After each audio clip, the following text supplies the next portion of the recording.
कि इंटरनेट की बंदिश, कोई इसको कह रहा है कि हुकूमत जो है वो उसने इंटरनेट बंद कर दिया, कोई कह रहा है कि पता नहीं गेटवेज़ पे क्या लगाया जा रहा है जिसकी वजह से इंटरनेट बंद हो रहा है। मैं एक दफ़ा फिर एक्सप्लेन करना चाहूँगी, पाकिस्तान के अंदर और दुनिया में हर जगह पे जो इंटरनेट इस्तेमाल होता है वो लोकल कंटेंट डिस्ट्रीब्यूशन नेटवर्क्स के ज़रिए, कंटेंट डिलीवरी नेटवर्क्स के ज़रिए वो लोकली अवेलेबल होता है। कैशेज स्टोर होते हैं CDNs के अंदर।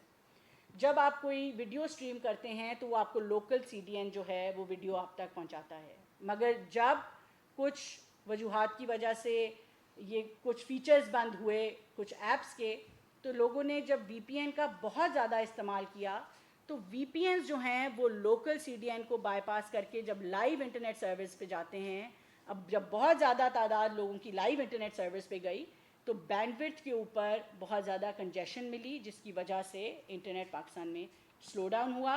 ये वजह थी इंटरनेट के पाकिस्तान में स्लो डाउन होने की वजह, जो वजह बनी। इसके अलावा मैं आपको पूरे यकीन से बता सकती हूँ कि इंटरनेट को ना स्लो किया गया ना बंद किया गया।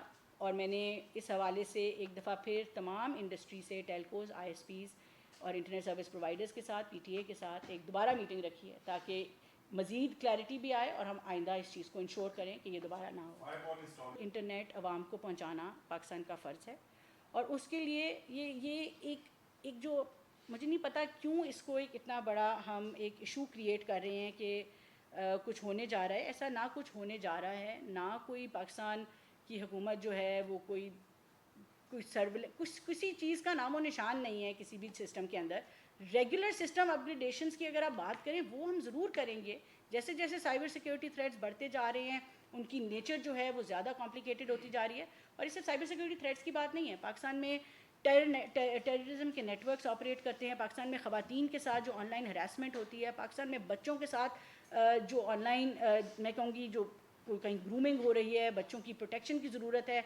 ये तमाम चीज़ें, हमारे रिलीजियस ज़रूरत है। आप खुद देखें ये जो ब्लास्फेमिक कंटेंट्स आते हैं, इन तमाम चीज़ों को पाकिस्तान की कोई हमारी कोई सोशल, कोई एथिकल, कोई नॉर्म्स हैं, इन तमाम चीज़ों के लिए सेफ़ सिक्योर इंटरनेट मैं ज़रूर कहूँगी कि हुकूमत पाकिस्तान का प्रोवाइड करना ये हमारा फ़र्ज़ है कि हम अपनी आवाम को सिक्योर रखें। ये जितनी भी नई टेक्नोलॉजी है इसमें रहते, इसमें इसका ये कहने का बिल्कुल मकसद नहीं है, ना किसी का ये मकसद है कि इंटरनेट बंद हो जाएगा या थ्रॉटल हो जाएगा या इंडस्ट्री का कोई मसला पैदा होगा।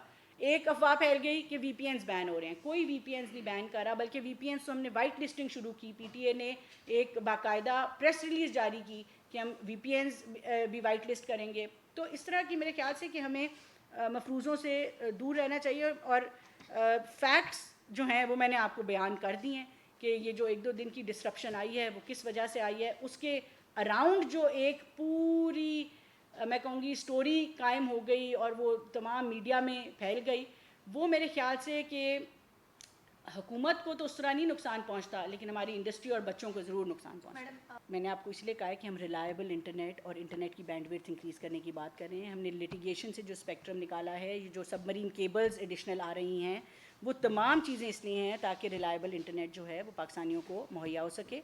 जब reliable internet, fast speed internet होगा तो ना किसी को इस तरह के इकदाम इस्तेमाल करने की ज़रूरत पड़ेगी।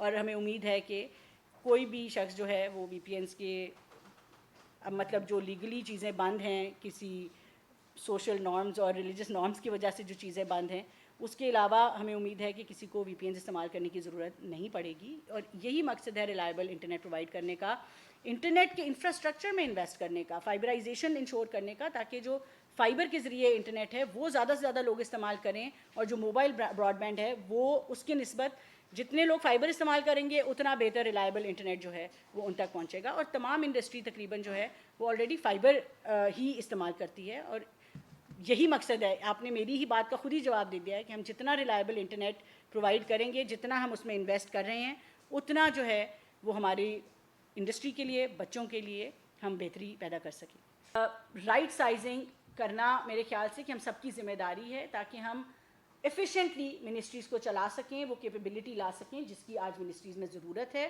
तो मैं एक दफ़ा फिर ये कहूँगी कि ना मिनिस्ट्री बंद हो रही है, ना किसी के हवाले हो रही है, ना कहीं जा रही है।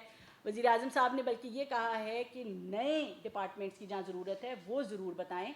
उसमें हमने रेकमेंड किया है कि वज़ीर आज़म साहब को एक नेशनल डिजिटाइजेशन कमीशन के ज़रिए, क्योंकि ये चीज़ सूबे में भी होनी है, डिजिटाइजेशन जो है वो आइसोलेशन में नहीं हो सकती, तो क्योंकि सूबों की भी सपोर्ट चाहिए तो वज़ीर आज़म साहब ये कमीशन हेड करें जिसमें तमाम सूबों के वज़राए आला भी हों, तमाम बड़े इदारों के हेड्स भी हों, ताकि एक इंटीग्रेटेड तरीके से हम नेशनल डिजिटाइजेशन की तरफ बढ़ सकें।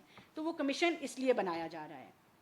आपने बात की मोबाइल नेटवर्क की। मोबाइल नेटवर्क जो है उसके अंदर मैं आपको ये कहूँगी कि हमारा जो टेलीकॉम इंडस्ट्री है उसका जो एवरेज रेवेन्यू है पर यूज़र वो $1 से भी कम है, और दुनिया की एवरेज 4-6 ममालिक में $6 से भी ज़ायद है पर यूज़र। उसकी वजह से जो टेलीकॉम इंडस्ट्री की अपनी सेक्टर की हेल्थ है वो बहुत ही कमज़ोर थी, और ये सेक्टर हमारे साथ रेज़ भी करता रहा है, और हमारी कोशिश ये है कि हम अब उनको किसी न किसी तरह इंश्योर करेंगे उनकी वायबिलिटी भी। डिवैल्यूएशन हुई, बिजली महंगी हुई, उन तमाम चीज़ों की वजह से उनके रेवेन्यूज़ पे असर पड़ा, जिसकी वजह से टेलीकॉम सेक्टर की जो इन्वेस्टमेंट है अपने नेटवर्क्स में वो मुतासर रही। और उस नेटवर्क अपग्रेडेशन की कमी की वजह से आपको याद होगा एक टाइम पे मोटरवे पे थ्रू आउट M2 पे सिग्नल्स आते थे, फिर एक टाइम आया जब बिल्कुल सिग्नल्स आने बंद हो गए। तो ये तमाम चीज़ें जो हैं ये टेलीकॉम नेटवर्क में इन्वेस्टमेंट की हमें बहुत शिद्दत से ज़रूरत है। उसके लिए हम इंटरनेशनल इन्वेस्टमेंट भी अप्रोच कर रहे हैं। हमने चीन में बात की, सऊदी अरब में बात की कि टेलीकॉम इंफ्रास्ट्रक्चर में इन्वेस्टमेंट जो है हम ज़्यादा से ज़्यादा बाहर से ला सकें, और लोकल इंडस्ट्री की सपोर्ट करने की कोशिश कर रहे हैं। मुख्तलिफ इक़दामात इंशाल्लाह आप जल्द देखेंगे लिए जाएंगे ताकि लोकल इंडस्ट्री का रेवेन्यू जो है वो बेहतर हो सके। जैसे जैसे इसके रेवेन्यू में बेहतरी आएगी, इंडस्ट्री जो है वो इन्वेस्टमेंट बेहतर करेगी अपने इंफ्रास्ट्रक्चर में, इंटरनेट आपको बेहतर नज़र आएगा। स्टारलिंक की जहाँ तक बात है, स्टारलिंक का बहुत तेज़ी से काम जारी है, और हमारी एक दो जो NOCs पेंडिंग थे वो भी क्लियर हो गए हैं। हमें उम्मीद है कि बहुत जल्द पाकिस्तान में वज़ीर आज़म साहब ख़ुद इसका एक ऐलान करेंगे, ताकि एक बार फिर मैं कहूँगी कि सैटेलाइट इंटरनेट जो है ना उसको फ़ाइबर की ज़रूरत रहती है ना उसको इंफ्रास्ट्रक्चर की ज़रूरत रहती है। तो सैटेलाइट, और पाकिस्तान ने अपनी भी इंटरनेट सैटेलाइट लॉन्च की है जिसकी टेस्टिंग हो रही है। तो सैटेलाइट इंटरनेट की हम अपनी लोकल कैपेबिलिटी भी बढ़ाने में पूरी तरह से कोशिश कर रहे हैं, और इसी तरह इंटरनेशनल जो अवेलेबल हैं सैटेलाइट इंटरनेट उनको भी पाकिस्तान में लाने की भरपूर कोशिश की जा रही है।